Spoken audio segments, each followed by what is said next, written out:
Hey guys, welcome to episode 3 of my podcast where I interview YouTubers. It's actually called Zoocraft Interviews YouTubers. I'm here with my good friend, GrumpyOwlGaming. How are you doing? Hey, buddy, how you doing? I just asked you that. What? I know, and I said hey, and then I was like, "Hey, how you doing? How you I doing, asked how. Zoo?" Alright, so I was like, okay, so I'm doing I'm good. fine. I'm good. I'm Okay. doing good. I'm doing good. I am here. I am caffeinated. I had to wake up at 6:30 to take kids to school. So Alright. When you say caffeinated, how heavily caffeinated are you? I have had at least 3 cups of coffee. Right. So I've had So, none. So what oh no, I think we're on different levels here. we're So on way different levels. yeah. That's okay. I'm still pretty chill with coffee, so it's Okay, all good. well that's good. So now if you've watched my podcast before, you know what's going on. I'm going to ask Grumpy some questions. It's going to be just like a conversation. We're going to learn a bit more about Grumpy and about his channel. And hopefully by the end of this, you'll know a lot more about this guy. And you'll go check out his YouTube as well, because he has a lot of great videos. So I'm going to ask you the first question I ask everybody, which is how you got into Minecraft. So my Minecraft story is pretty much a lot like Captain Obvious that you had on last time, Sean. I actually started on the Xbox 360. I got it from my wife for my birthday, like right when it came out. So yeah, I've actually been on because from the 360. So when you first got it, were you like, oh, this is brilliant? Or did you like, oh, was it okay? And then you just kind of moved away for a I bit? I got pretty addicted pretty quickly Right.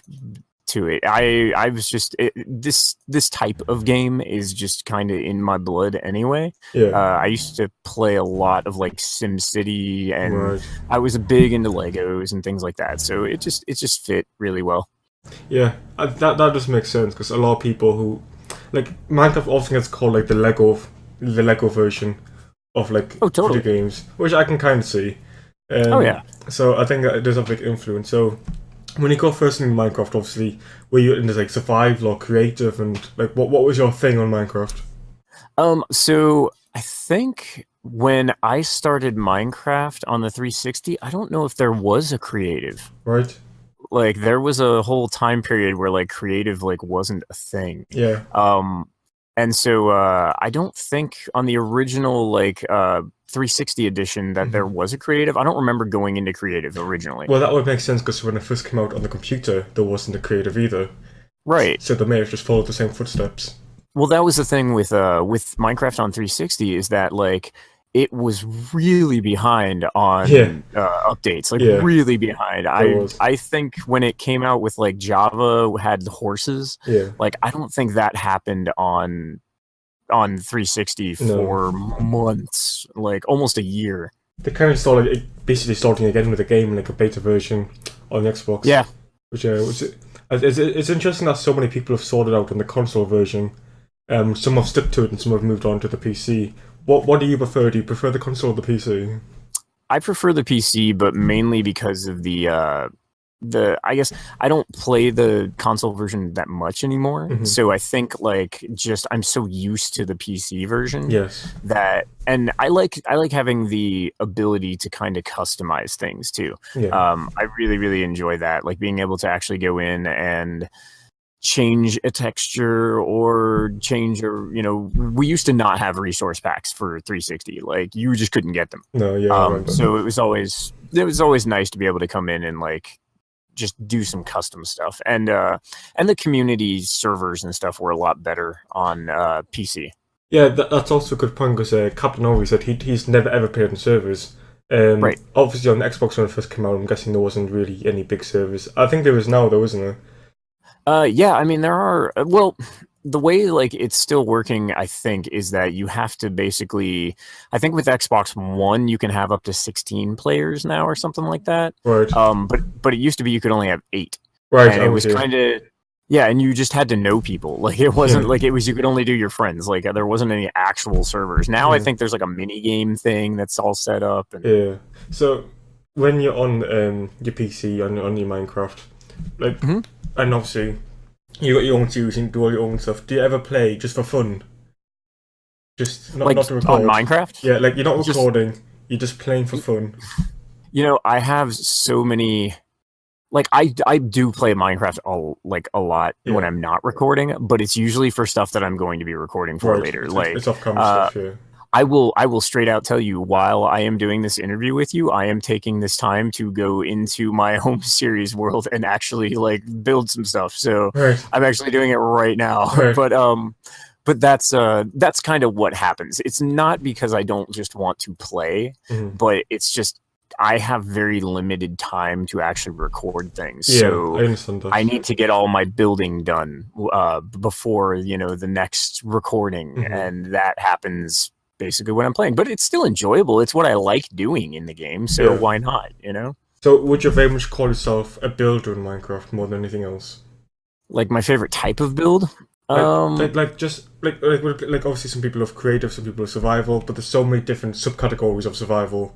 Like when you're playing Minecraft, what's your favorite thing to do? Like are you a builder, would you say? I mean, yeah, definitely. I mean, I'm absolutely, talk to anybody who's actually played the game with me, like on an SMP or something like that, I'm the worst Minecraft player in the world.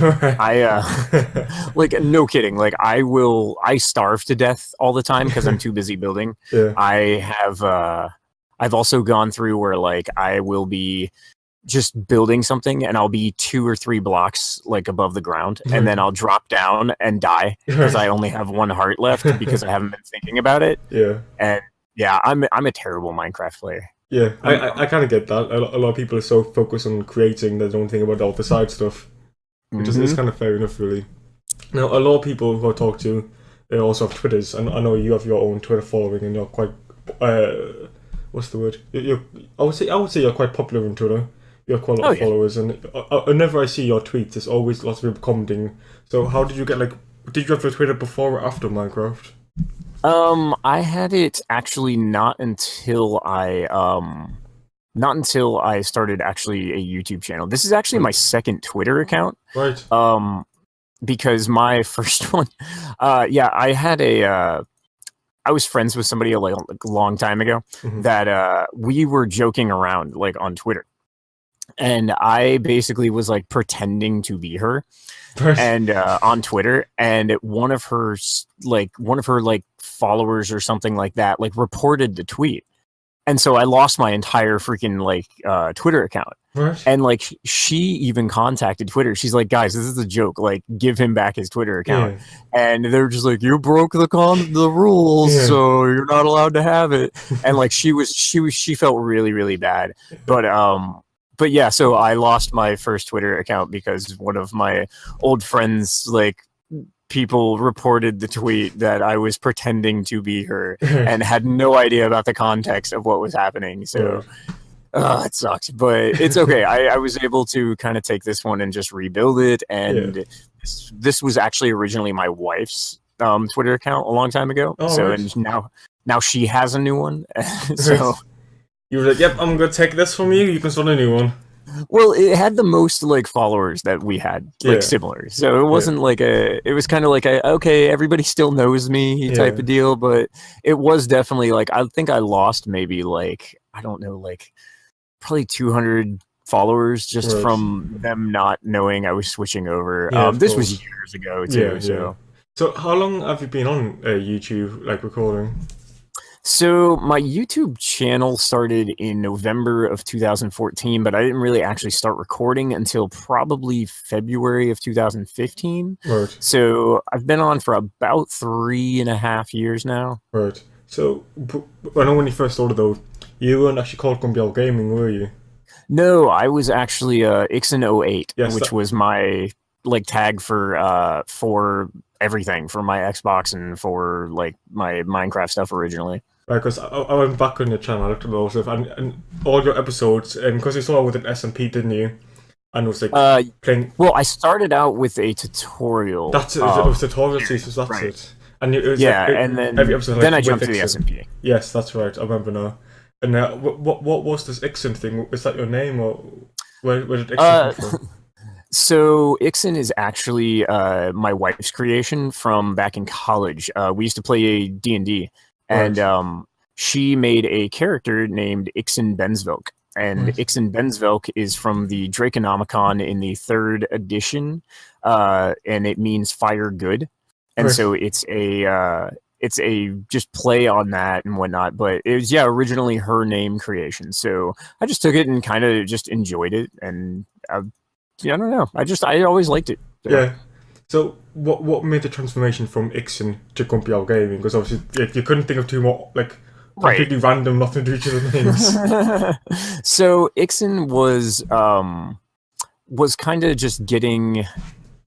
I don't know. I wanted to start more of a branding type thing for my channel. Yes. Like I wanted to have a mascot and a logo type of deal and stuff. And so I had the Grumpy Owl SMP, which ran for a while. And after the SMP, I was just like, I really enjoy that, the Grumpy Owl thing. And so I just kind of took that and just was like, hey, I'm making this my logo, my channel, my, everything. Everything was going to be Grumpy Owl at that point. Oh, so you actually had the server called... Did you own the Grumpy Owl server then?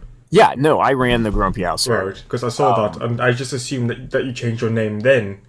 But yeah, that was actually the name of the server.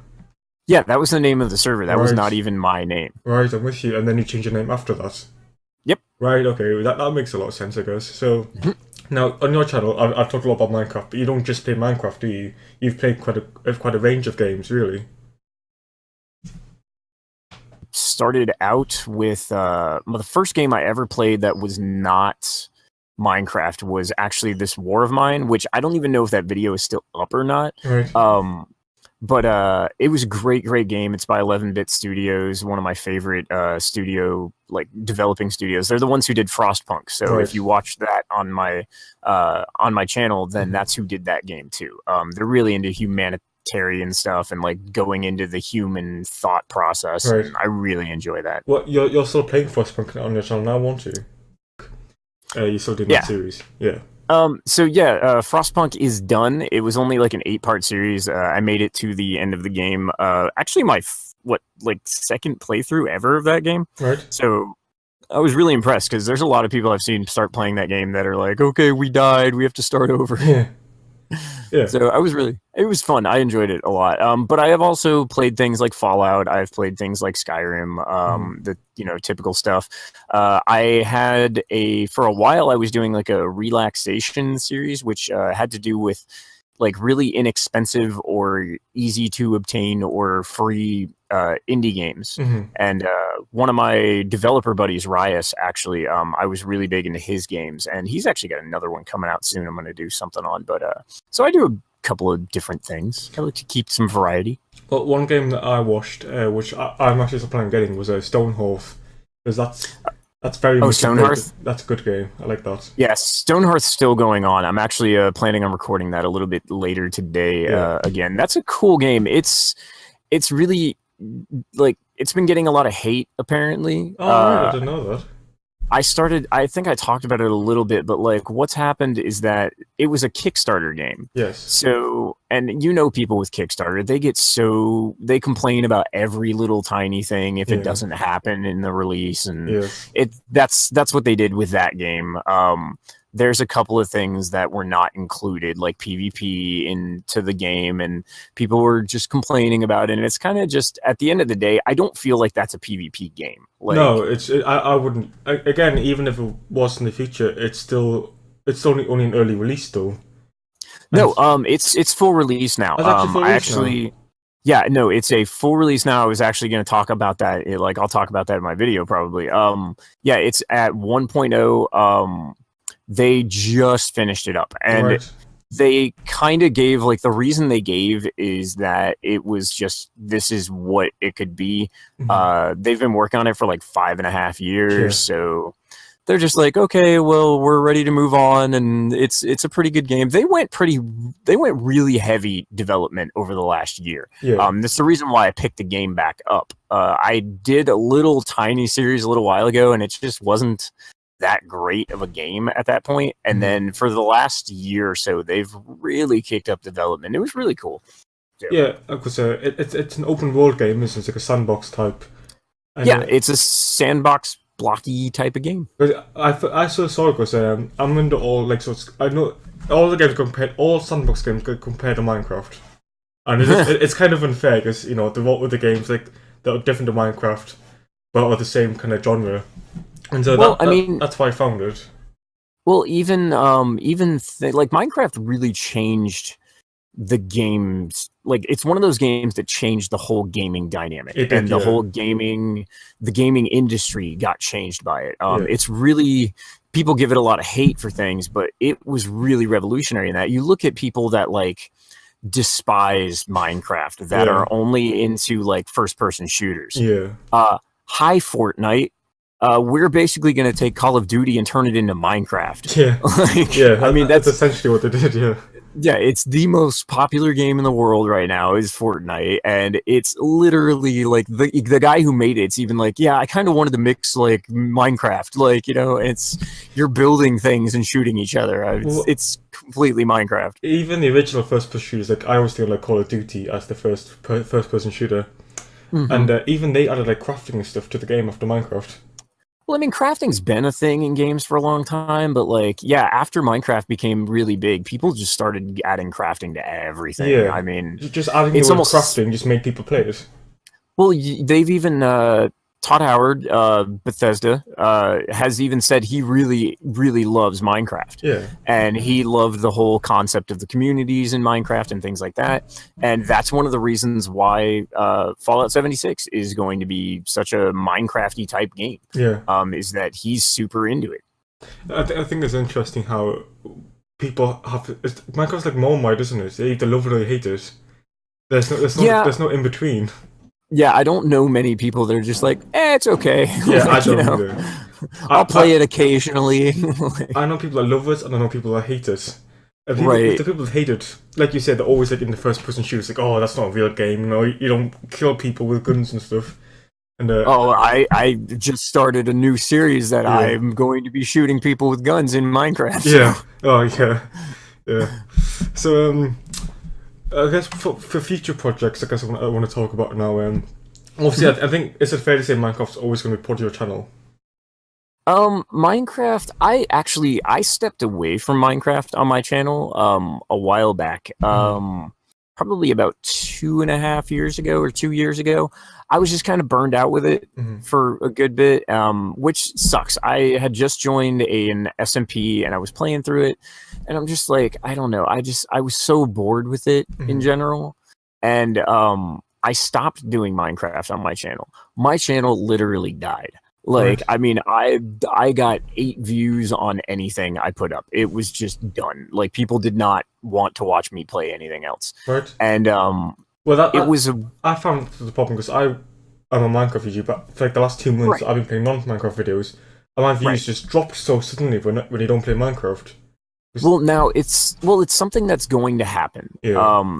And you either have to decide that you want to, you know, push your growth, and you basically want to just be like, okay, well, I want to be a big YouTuber, so the way I'm going to go is the way I'm going to go, and that's got to be Minecraft if that's what everybody wants me to play. Yeah. Or you have to decide you just kind of don't care about it as much. Like, you still like will care about growth, but there are times when like I will put out like Stonehearth. Stonehearth is similar enough in my channel that it still does well. Yeah. But like, if I put out some weird indie game that you guys had really not heard of, like I have a series. It's a little like mini series. It's like 3 episodes of this game called A Bird Story. All right, I've never heard of that one. Right, and A Bird Story is actually made by the same people who did To the Moon. Right. Which is a hugely popular game. Yeah, I've heard of that game. Right, I mean, it's gorgeous game, really well done. And it's another game by them. Now, that series still is very not looked at, like, because it's just kind of this weird little JRPG sprite style, like, you know, visual novel game. And stuff like that will just never do well on my channel. No. But that's okay. I got to the point where I just stopped caring about that. If I want to start up another series of another kind, I will just do so.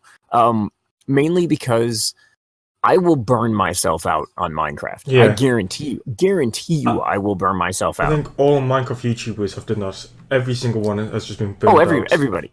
And you look at the people who were like the big Minecrafters that only did Minecraft that are gone now. Like, because that's what started the whole like Minecraft is dying thing. Like, there were a couple of like big YouTubers that were just like, I'm done with Minecraft. I've been playing it for 6 years.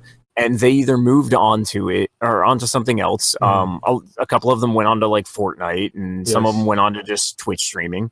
And so everybody's like, "Oh, Minecraft's dead because these 2 YouTubers aren't playing it anymore." And it's like, no, not really. It's still out there. It's not as popular, I will say, on YouTube. But you also have to consider that there's a lot of things that played into that, like the recipe book actually was a big part of that. I know. Yeah, I'm aware of that. Yeah, nobody searches on Google for how to make things anymore because it's all in the game. Exactly. But like, there's the algorithms for that. It's also a lot of everybody already knows how to play the game now. It's not like it's a new thing. I would say the main videos get lots of views now, or tutorials when people are looking at how to make builds or redstone machines. Not many people watch Let's Plays as much anymore because everyone knows how to play the game. Oh yeah, no, I've had conversations with people about how, like, we world builders, I guess, are pretty much a dying breed on YouTube. Like, we are, like, the only thing that makes home go from, like, say 100 views per video to like a difference of like 30 views per video is that I've kind of like tried to create something unique with it. Where there's a big story and like cinematics and voiceovers, including other YouTubers and like fans and subscribers and stuff like that. Like, that is the only thing that makes this series like something to watch. Otherwise, it's just another world building creative like Minecraft LP, and that's something that a lot of people like doing, but it's definitely not as big as it was before. There's probably only maybe 3 or 4 really big YouTubers that even do that, and I'm saying like really big. I don't mean just like the people like who have 10,000 subscribers. I'm talking like building with BOO 1.5 million subscriber people. Like, there's not a lot of people who do building LPs anymore. Well, that's why I've heard of a YouTuber called Jerocraft. Jerocraft was been around for a long time. But he was really small for a long time. And then it's like all of a sudden, like overnight, he just blew up. Yeah. And he got he's a world builder as well, isn't he? Yeah, no, he does that. He's very big into medieval style builds. And he's been around for a really long time. Yeah, I knew about him probably 4 or 5 years ago. Before he even blew up. About a year ago, I discovered him because his videos just kept coming up on my suggested feed. Yeah, I think it was his transformation series that made him blow up, really. Yeah, he did really well with that. I think he also got a large shout out from somebody at one point. Right. That would make sense.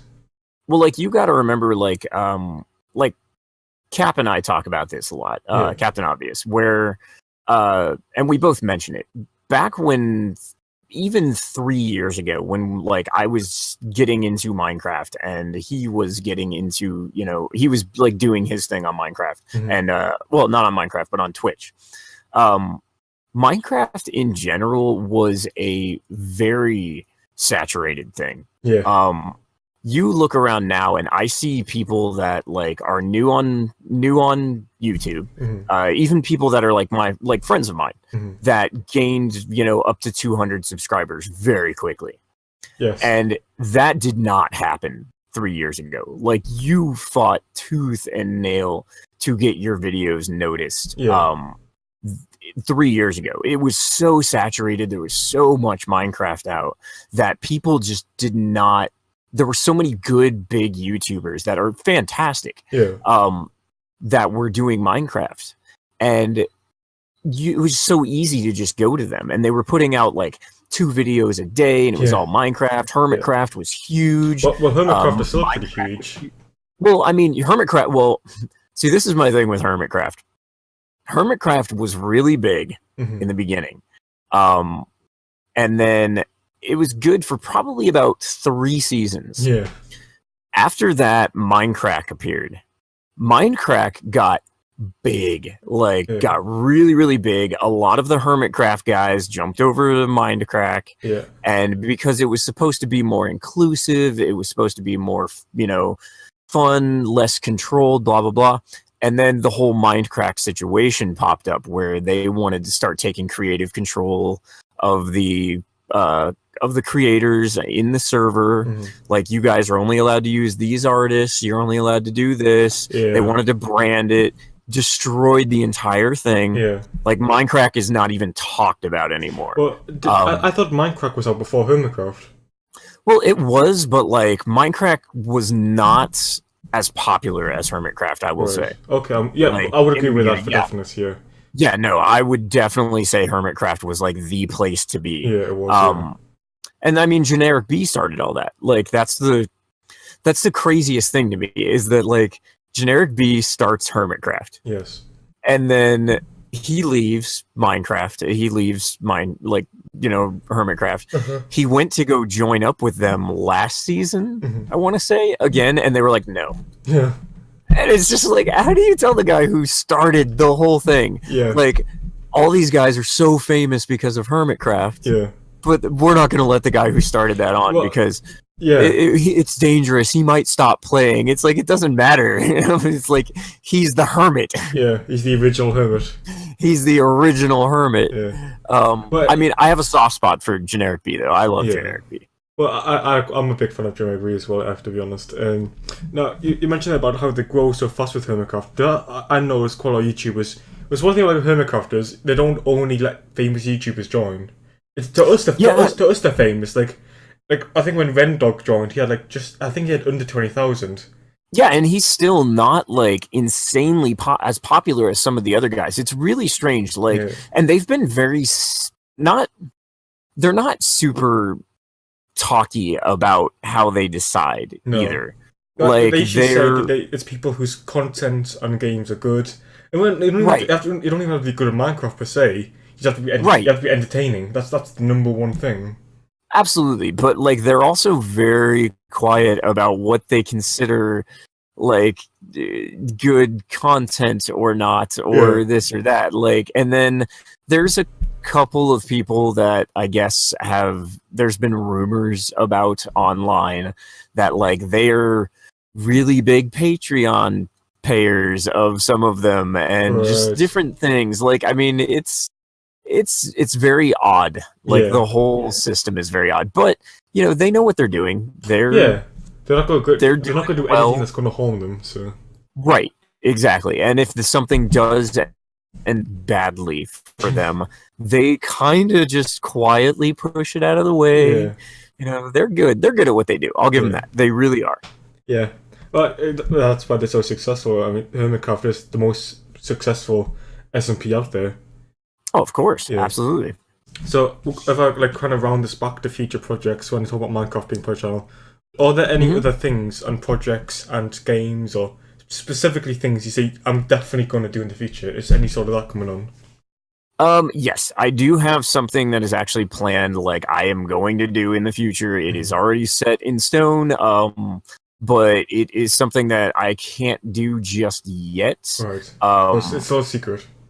Right. It's just kind of a secret thing. It is actually involving other people. Well, Captain Obvious said something very, very similar to this.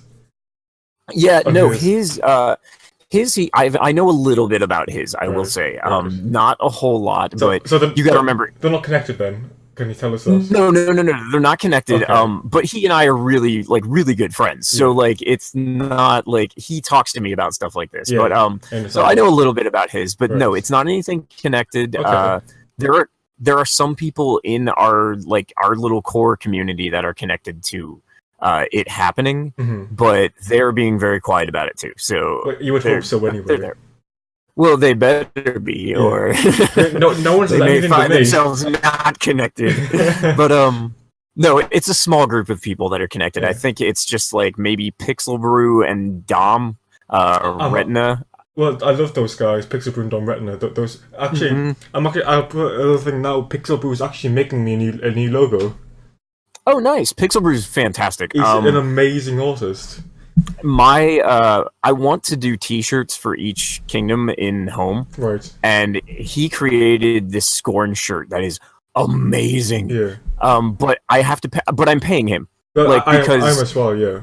Yeah, he's a really, really good friend of mine. Like, Pixel Brew's really great. I love Pixel Brew. We talk about Minecraft and all sorts of other things. But he is a professional digital artist. Yeah. Like, as his real job. Yeah. So it's not just one of those, like, hey, buddy, you want to use your God-given, I get paid for talent to help me out? Yeah. Like, you know. You can't do that, he can makes you? a living. Yeah. Yeah, he makes a living out of it. You got to pay him. Well, I'm the same, because I'm a builder in real life, and if people say to me, "Oh, can you come and build me this, do that?" If my family says, "Can you come and do?" I'm like, "Yeah, but I do get paid for this in real life." Like, right. So it's like nobody would come to me and just be like, "Hey, I need some jewelry." Yeah, it's like, exactly. Let me just supply you all this gold for free. Yeah. I mean, well, that's a couple diamonds. Yeah. So I know exactly where it's coming from when he said, I normally charge this. Yeah, whatever your price is, that's great. Because because I've seen his artwork on Twitter, because he has shared a few, and they're all amazing. Oh yeah. No, he's fantastic. He's really, really good. No, you mentioned being a jeweler there. Is that something that you'd be okay talking a little bit about? Oh yeah, absolutely. So I know this is like non-channel related, but it's just to get to know you a little bit better. Like you're a jeweler, aren't you? Like you make jewelry. Yeah. I actually am a certified jeweler. Like I went to school for it and everything. So like my day job that I go to is I am what's called a bench jeweler. Right. So a bench jeweler is someone who mainly does repair work. So like if your diamond falls out, I'm the one who puts it back in. Right. If you need your ring to fit, I'm the one who does that. But I do custom work as well. I saw the snake yesterday. Yeah, no, that's just something I'm screwing around with, like at work, Nice. like honestly. But I have done like other custom pieces. I worked very shortly for a place that's like specifically did custom work. But they weren't able to like offer me enough work for it to be, worthwhile. But yeah, we would do casting. So like we would do the 3D modeling. So somebody would come in with like a drawing of something they wanted. Yes. We would then put it into a computer program for a 3D printer. We would 3D print the piece instead of doing like wax molds, which is what you used to do as a jeweler. It used to be you would take a piece of wax, you would literally carve the piece you were doing, like a sculptor. Yeah. And then you would take that. There's a whole casting procedure. There's a whole mathematical equation that goes into how much like gold is going into it, like raw, pure gold, like the purest gold you can buy. And then how much, if that needed to be white gold, how much of like iron and aluminum and all these different things that like went into your gold piece to make it the color it needed to be and the carat weight it needed to be. Yes. And then you would use a like centrifugal force to do stuff, to actually like put the piece in, and it's very complicated, but we would do from that, like starting base from that, and then create a whole piece for somebody. So I've done that. Right now, mainly I'm just doing a little bit of mainly repair work and creation work. So I saw on for a little bit ago, you had like a diamond in your hand worth, like, how much was it? Like 50, was it 50,000? So no, it's $150,000 diamond. Yeah, on Twitter, he just had it in his hand like this little diamond. Like this is $150,000. Well, just now casually. it was a 5-carat diamond, which this is the surprising thing about that. So it's a 5-carat diamond. It's only $150,000. Only, I will say, no, I say it's only $150,000 because it was not a great quality diamond. Oh, right. There's so much that goes into diamonds that, like, if that diamond were a good, like, the best quality diamond I could get, that diamond easily at 5 carats could have been somewhere around $700,000. Right. So you work with some pretty expensive stuff. The most expensive thing I've ever worked on was a wedding set that was like it was an engagement ring and 2 wedding bands that in all total was like 17 carats of diamonds. Wow. The main stone was like, I think 6 carats. And it was worth, I want to say, around $420,000 altogether. Oh. So, and that's not the most expensive thing I've seen. No. That's the most expensive thing I had permission from my boss to work on. Yeah. Like, there are things that pass through my shop that I am not deemed good enough yet, because like I haven't been doing this for 20 years or anything. Well, that's understandable, because it's so much money. Right. They have to be so sure. The guy I work with, like my jewelry master, has worked with $4 million pieces before. Yeah. Like, in our shop. But, like, I'm allowed to look at them, and other people in the shop are allowed to look at them, but, like, only specific people are allowed to touch them in the store. Like, and that's just for safety purposes. Yeah, well, it's like, if you drop that diamond... Right, and I mean, you're not even talking about going into the legalities. Like, there's legalities that are involved too that are just insane. The amounts of money that like insurance, like we pay in insurance, is ungodly. Yeah, just you because definitely need that though. Well, it's like you bring in a like $1 million diamond and you lose it. Yeah, like that's $1 million right out of your pocket. Yeah, like and. It may not even be $1 million. It may be that diamond was worth $1 million 10 years ago, and now that diamond is worth like $2 million. Like it's one of those things, but it's fun. It's good work. I enjoy it. I can imagine it's very satisfying. Yeah, no, the building builder too. Like you're construction, like you do like actual work, like that. You get that same feeling. Yeah, and it's very similar to Minecraft. You get that same sense of satisfaction from laying down the blocks. And I would say in my line of work, the pressure isn't as high though. Right. There's not a possibility of breaking hundreds of thousands of dollars worth of stones. When I make mistakes, it costs usually like a few £100s to fix. Worst. Right. When you make a mistake, I can imagine it's a bit more stressing. And that's brought into play. I mean, I am basically what you would consider a journeyman. From the crafting standpoint, right. I'm not a master yet. I'm not an apprentice. I am basically a journeyman. I can get a job pretty much anywhere, but I am not permitted to do the top level things like the masters are. Right.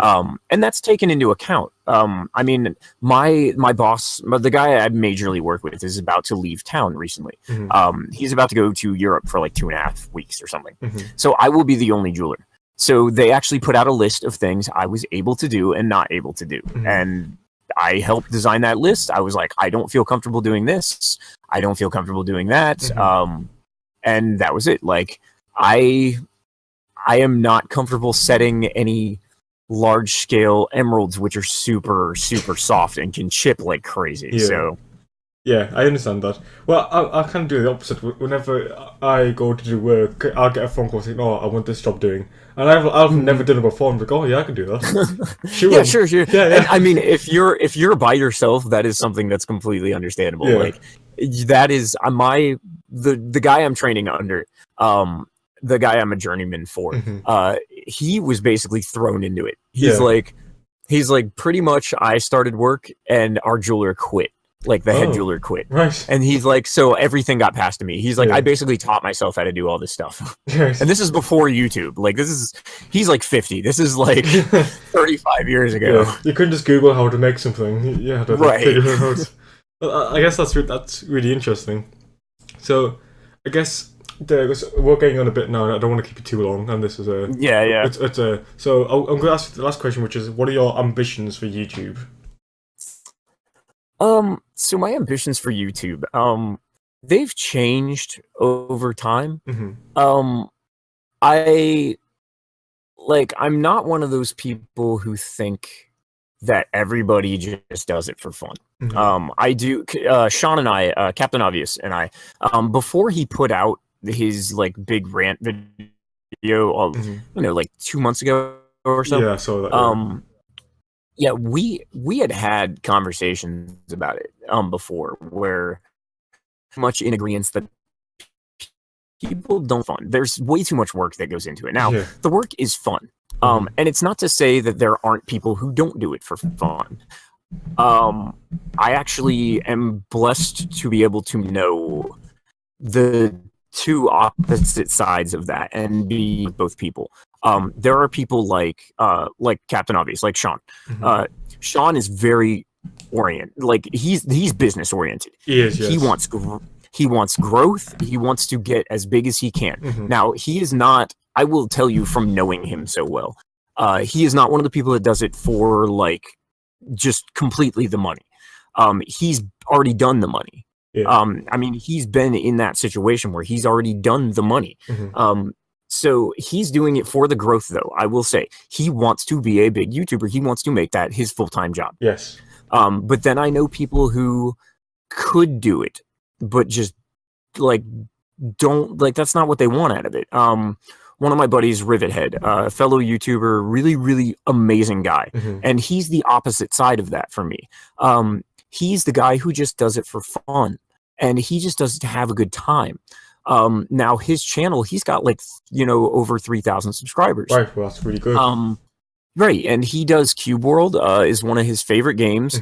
The developers actually created armor in the game during the next update, whenever that happens, that is actually named after Rivet. Oh, right. That's really cool. Like, I mean, no, he's very, very big with the Cube World community. Yes. And some of his videos for that get like one of his videos got like over 20,000 views for Cube World. Yeah. And now if he puts out anything else aside from Cube World, it doesn't get that popular. No. But he has never cared. Like literally just never cared. Yeah. He's never once come to me and been like, yeah, no, it doesn't do that well. I'm sad about it. Like he's just like, whatever. Yeah. He's like, I just play. He's like, I enjoy playing. Yeah. So it's really awesome to have, and like he does, if he got the growth and became a professional YouTuber, he's like, I'd love that. That'd be the best job in the world. But he's not out to reach that. No. Whereas Sean is out to reach that. Yeah. And so it's really cool to be friends with both of those people. And that way I can find somewhere in the middle. If I need some help with my SEOs or like views or just tags or things like that, I can go to Sean. I can be like, hey man, I want just this to do well. It's not like I have the time to be able to go full-time YouTube. So it's not something I look at and I go, I want to do this. Yeah. Because I don't have the time. I also don't have the ability in my like real life. I have 5 children. Yeah. I have a full-time job that I have to work. Yeah. So my kids have a place to live. I don't have the time to put into doing this. Sean has even told you before that, he has the time to be able to do that. Well, YouTube is his full-time job as far as he's concerned. Right. YouTube is a full-time job to him. That's what he has said. I can't do that. I don't have the, the luxury of doing that. But then on the other hand, I don't want to just do this for no reason. Yeah, I do. Growth. Yeah. Right. I do like the growth. But if I get too obsessed with the growth, Rivet is always there to send me a message and just be like, hey man, are you okay? Yeah. And that's how he goes about it. It's really awesome. He doesn't he's not like, yeah, I see you're getting a little, he's just kind of like, hey man, are you all right? Yeah. And he kind of brings me back down to earth. Yeah. And that's really awesome. Well, it's really good that those both sides helping you. Right. It keeps me in the middle. It keeps me knowing that I need to have fun with this. But I also need to, but there is also a part of it that's like, I invest a lot of time into this and I have a very busy life in general. And so when I put effort into this, there is a part of me, and there's a part of everybody, I think, that wants some sort of not self-satisfaction, but just gratification of time, I think. And maybe just an acceptance. You want to show would be another way. For all the work you've put into it. Right. And that's what Sean said, that he was feeling really good about his the partnership. Oh yeah. It's the validation. Yeah, it's validation. Yeah. There's no way people get this really confused with YouTube, where you think that partnership equals $1 million. No. And it really does. Like in our like DMs on Twitter. And I was just like, yeah, I was like, now you can go back to making $20 a year on YouTube. Like, you know, like, yeah. That's literally all it means is now you have the opportunity to make money. Now you have the opportunity to make $2 a year on YouTube. Like, you know, they still don't pay very well. No, it's you have to be like a big YouTuber to make a decent amount of money. Well, Philip Defranco, one of the big YouTubers that I love, I know him. I absolutely love. He just came out with a recent video that was talking about payment on YouTube, and he was saying that, you know, he knows YouTubers who have, you know, 500,000 subscribers that are doing insanely well, like millionaires, and it's because they work their business well. They get sponsorships. They, you know, YouTube isn't their money maker. No, it's the but then he says, yeah, and he says he knows like 2 million, you know, subscriber channels that are going week to week. Yeah. Because they just don't know how to work the system as well. So there's a lot more into it. YouTube doesn't pay very well. I mean, YouTube is a whole mess show right now. Like, it is. In all honesty, we all know we're just waiting for Twitch to come up with Twitch video. Yeah. And it's a whole other like little side off website or whatever that basically just does YouTube. I've asked people before, like tried to get in touch with people on Twitter, like professional people before, you know, is YouTube a monopoly? Is one of the big questions I've had before. Like, is YouTube a monopoly in its system, or is it so large that it is considered to be like just the place? Like Instagram, that's their general argument. YouTube's argument against being a monopoly is that you can upload videos to Facebook, you can upload videos to Instagram, but those are not designed to be video uploading services. No, they're not. Of course not. They're not. Right, and YouTube is designed to be a video uploading service. Yeah, there is not any other large-scale video uploading service aside from maybe Vimeo. But Vimeo is, you have to pay to be on. Yes. So is it a monopoly? Could at the end of the day, like another company or some others, like, you know, that we had the VidMe that came around. VidMe was a real nightmare on its upper level. It was, their management, their owners, everything was so bad. I have a friend who was involved with like the owners of VidMe. He was a YouTuber that got heavily involved in and got to have a lot of conversations with people who were up in charge. And their whole top level was just like a bunch of college kids who were just playing with something. And it got big. And then it fell apart because they had no idea what they were doing. No, it got too big from the handle. Yeah. Right, and they wouldn't hire people, and then they stopped the whole thing, saying that they couldn't compete with the marketing on Google and on YouTube. Yeah. And so you ask yourself at that point, you know, the only other like gaming video type thing that's big enough to compete with that is Twitch. Yeah, it makes me think of Skype a lot, to be honest. Like, for a long time, Skype, like, I know about Discord taking over from Skype a lot. Skype was the only thing out there for video chat, wasn't it? There was nothing else. Oh yeah, for video chat completely, and then they took over audio and chat for TeamSpeak. Like, no one uses TeamSpeak. Well, like Skype took over from TeamSpeak, and now like Discord's kind of taken over from Skype. More gaming wise, obviously like, more social wise, everyone still uses Skype, but for gaming, everyone uses Discord now. It kind of just like moves on from one thing to another, whereas that's never happened to YouTube. But it is it is a possibility though. Yeah, no, absolutely.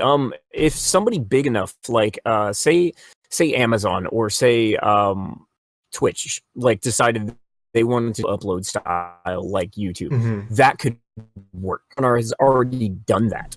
You can watch like Minecraft videos. You can watch like, you know, my kids watch like Five Nights at Freddy playthroughs and stuff like that on Amazon. But it's very picky. Like you have to go through it. It has to be completely family friendly. I mean, it has to be like really, really, really specific. And but like Twitch is a little more open to some stuff. And I think if they ever started they would have to start something separate because they already do have a video uploading thing. And people have told me that, like, oh, well, you can just upload your videos and blah, blah, blah. Yeah, but nobody looks for crap like that. No, like, they don't. Nobody goes into Twitch looking for videos. Right, and Twitch doesn't promote it. No. Like YouTube promotes it, but we all know YouTube's basically turning itself into Amazon. It is, like that's the whole plan. That's the whole plan. That's the end game plan. Every marketing, PR, you know, business executive will tell you that the way they are setting up, they are trying to turn into the next Amazon, Netflix. Well, they're trying very hard with like buying movies and getting YouTube Premium and all this kind of stuff as well. Right. Which well, I mean, they're doing well business wise. I mean, they're taking their largest creators and they're basically saying, hey, let's make a TV show with you. We're going to pay you this and we're going to pay you that. And, you know, most of the large scale YouTubers have had TV series start up already. Yeah. Like the whole YouTube Red account, all that kind of stuff. Yeah, absolutely. I mean, Scare PewDiePie. You've got, with the cooking, who's the cooking girl? She's got like her own thing coming up too. Like, I don't know. Yeah, I don't know. There's a bunch of them that are like, they're all over the place. I mean, there's so many of them, but they're even doing movies now. I mean, what, like Logan or Jake Paul are supposed to still be in one of those guys, movies. Yeah. But I don't know. It's a whole mess, but we'll have fun. Yeah. Right? Yeah, definitely. I'm still going to use it because, like I've said, I've told several people before, you know, you can complain about YouTube all you want because it's the only thing there. It's like everybody's like, well, just don't use it. Go to Twitch. It's like some people can't live stream. No, well, if your internet isn't good enough to live stream, but it is good enough to upload, then you can upload. Well, like I can do it, but I can't live stream every night. I mean, my house, like my kids do not allow me to do that. No. Well, I can get that. I think with live streaming as well. With live streaming, you have to do it at certain hours when people are available. Whereas when you work full time and you got a family, but when you record, you kind of just like add like snippets here and there, and then join them all together and make a video. Absolutely. You don't record like a full video at once. It's pieced together. Right. Absolutely. It's definitely something that you have to think about. And the other thing a lot of people appreciate that one video isn't just one like 20-minute session. It's usually a few hours of lots of preparation, clipping things together, lots of editing. It's a long process that people don't really see. My last episode of Home with the like 8 voice actors that took me like 5 hours of editing. The most complicated I've ever done was my Machinima series, which is only have 2 episodes out of the minute, and they were so hard, confusing, and like I don't even like doing them anymore because they're so hard to make. For 5 minutes video, it's like 3 hours of work for it. Yeah, no, that's every episode of Home is generally about at least minimum 2 hours worth of editing. But like again though, that's your like the successful videos. The more you put into them, the more you're getting out of them. Right. So my Machinima videos did really well, and obviously your Home series is doing amazing. Yep. Yeah. So I think it's been like an hour now anyway. So I think we can sort of coming to an end now for this interview. I've really enjoyed it. I heard somebody's I think was that the alarm? That was my iPhone saying a message. Nice. So yeah, no, it's been really cool, really enjoyable. So I think to summarize, you know, you got a channel, you're doing lots of different games, and you know, obviously you got this project coming up that we don't know about. Yes, I do have one that just started too, that everybody does know about. The new series, yes. Yeah, the new series, which is like a military-style PvP Minecraft thing with like planes and bombs and like tanks and stuff like that. What's that game called? That is, so it's War Girls. War Girls, right? So I haven't actually had a chance to look at it yet. I actually saw it last night and I thought, I need to ask him about this. Well, I'm planning. I did a live stream last night, and what I'm gonna do is I plan to do. Like, I'm going to cut that up and everything and put it on YouTube too, because I know there's people who can't go to my Twitch stream or don't know I even have one that are on YouTube. So I'll cut all that up. You'll still be able to see it. So well, that's good. So yes, thank you very much for joining me. I'm sure everyone will enjoy listening to this. Absolutely. And I guess, is there any last words or anything you want to say to the viewers before we end this thing? I mean, have fun in your life. Yeah. That's my main thing. Chill out. My whole channel's kind of just about chilling. Yeah. Like, just calm down, Yeah. play something. Just relax, hang out, guys. Just chill out. just relax. The world's so stressful right now. Just relax a bit. Exactly. Yeah, I think that's a good message to end on. Stay in school. That's good. Stay in school. Don't do drugs. Yeah, that too. Don't eat yellow snow. Don't eat yellow snow. Yeah. Yellow snow is very bad. Yeah. Don't drink green water. I've never heard that one, but that sounds like good advice. I grew up in a swamp, so it's kind of a rule. Fair enough. Okay. Okay. Well, thanks you guys for watching I guess listening to the podcast, since it's not really a video to go with this. And we'll see you in the next one. Ta-ta for now.